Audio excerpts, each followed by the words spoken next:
ನಿಮ್ಮ PAN card ಮತ್ತು Aadhaar card link ಇದೆ ಇಲ್ಲ ಅಂತ ಚೆಕ್ ಮಾಡ್ಕೊಳ್ಳೋದಕ್ಕಾಗಿ ಗೂಗಲ್ ಕ್ರೋಮಲ್ಲಿ ಹೋಗಿಬಿಟ್ಟು ಇನ್ಕಮ್ ಟ್ಯಾಕ್ಸ್ ಅಂತ ಟೈಪ್ ಮಾಡಿಬಿಟ್ಟು ಸರ್ಚ್ ಮಾಡಿ. ಸರ್ಚ್ ಮಾಡಿದಾದಮೇಲೆ ನಿಮಗೆ ಈ ಥರ ಒಂದು ವೆಬ್ಸೈಟ್ ಓಪನ್ ಆಗುತ್ತೆ. ಇದ್ರ ಮೇಲೆ ಫಸ್ಟ್ ವೆಬ್ಸೈಟ್ ಇದ್ದರೆ ಇದ್ರ ಮೇಲೆ ಕ್ಲಿಕ್ ಮಾಡಿ. ಕ್ಲಿಕ್ ಮಾಡಿದಾದಮೇಲೆ ನಿಮಗೆ ಒಂಥರ ಇಂಟರ್ಫೇಸ್ ಬರುತ್ತೆ. ಇದು ಈ ಇಂಟರ್ಫೇಸಲ್ಲಿ ನೀವು ಸ್ಕ್ರೋಲ್ ಮಾಡ್ಕೊಂಡು ಕೆಳಗಡೆ ಬರಬೇಕು. ಕೆಳಗಡೆ ಬನ್ನಿ. ಕೆಳಗಡೆ ಬಂದಾಗ ನಿಮಗೆ ಇಲ್ಲಿ ನೋಡಿ ಲಿಂಕ್ ಆಧಾರ್ ಅಂತಿದೆಯಲ್ಲ, ಇದ್ರ ಮೇಲೆ ಕ್ಲಿಕ್ ಮಾಡಬೇಕು. ಸ್ಟೇಟಸ್ ಚೆಕ್ ಮಾಡೋದಕ್ಕೆ ಮೇಲ್ಗಡೆ ಕ್ಲಿಕ್ ಮಾಡಬೇಕು. ನಾನು ಲಿಂಕ್ ಮೇಲೆ ಕ್ಲಿಕ್ ಮಾಡ್ತಾಯಿದ್ದೀನಿ. ಕ್ಲಿಕ್ ಮಾಡಿದಾಗ ನಮಗೆ ಅದರ ಸ್ಟೇಟಸನ್ನು ತೋರಿಸುತ್ತೆ.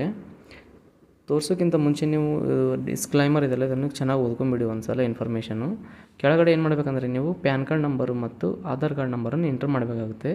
ನಾನು ಇವಾಗ ಪ್ಯಾನ್ ಕಾರ್ಡ್ ನಂಬರನ್ನು ಎಂಟ್ರ್ ಮಾಡ್ತಾಯಿದ್ದೀನಿ. ಪ್ಯಾನ್ ಕಾರ್ಡ್ ನಂಬರ್ ಎಂಟರ್ ಮಾಡಿದಾದಮೇಲೆ ಕೆಳಗಡೆ ನಿಮ್ಮ ಆಧಾರ್ ಕಾರ್ಡ್ ನಂಬರನ್ನು ಎಂಟ್ರ್ ಮಾಡಬೇಡಿ. ಯಾವುದೇ ಮಿಸ್ಟೇಕ್ ಆಗದೆ ಇರೋದಂಗೆ ಕರೆಕ್ಟಾಗಿ ನಿಮ್ಮ ಆಧಾರ್ ಕಾರ್ಡ್ ನಂಬರನ್ನು ಎಂಟ್ರ್ ಮಾಡಿ. ಎಂಟ್ರ್ ಮಾಡಿದ ಕೂಡಲೇ ಇಲ್ಲಿ ಸ್ವಲ್ಪ ಕೆಳಗಡೆ ಸ್ಕ್ರೋಲ್ ಮಾಡಿ ನೋಡ್ಕೊಂಡ್ಬಿಟ್ಟು ರೈಟ್ ಸೈಡಲ್ಲಿ ಇದು ವ್ಯಾಲಿಡೇಟ್ ಇದೆಯಲ್ಲ ಇದ್ರ ಮೇಲೆ ಕ್ಲಿಕ್ ಮಾಡಿ. ಕ್ಲಿಕ್ ಮಾಡಿದಾಗ ನಿಮಗೆ ಸ್ಟೇಟಸ್ ಗೊತ್ತಾಗ್ಬಿಡುತ್ತೆ.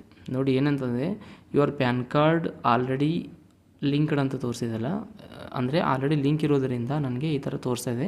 ಒಂದು ವೇಳೆ ನಿಮ್ಮದು ಲಿಂಕ್ ಇಲ್ಲ ಅಂತಂದರೆ ಲಿಂಕ್ ಮಾಡ್ಕೊಳ್ಬೋದು ತುಂಬ ಈಸಿಯಾಗಿ. ಇನ್ಫಾರ್ಮೇಷನ್ ಇಷ್ಟವಾದರೆ ಲೈಕ್ ಮಾಡಿ, ಚಾನಲ್ಗೆ ಸಬ್ಸ್ಕ್ರೈಬ್ ಮಾಡಿಕೊಳ್ಳೋದನ್ನು ಮರೆಯಬೇಡಿ ಫ್ರೆಂಡ್ಸ್.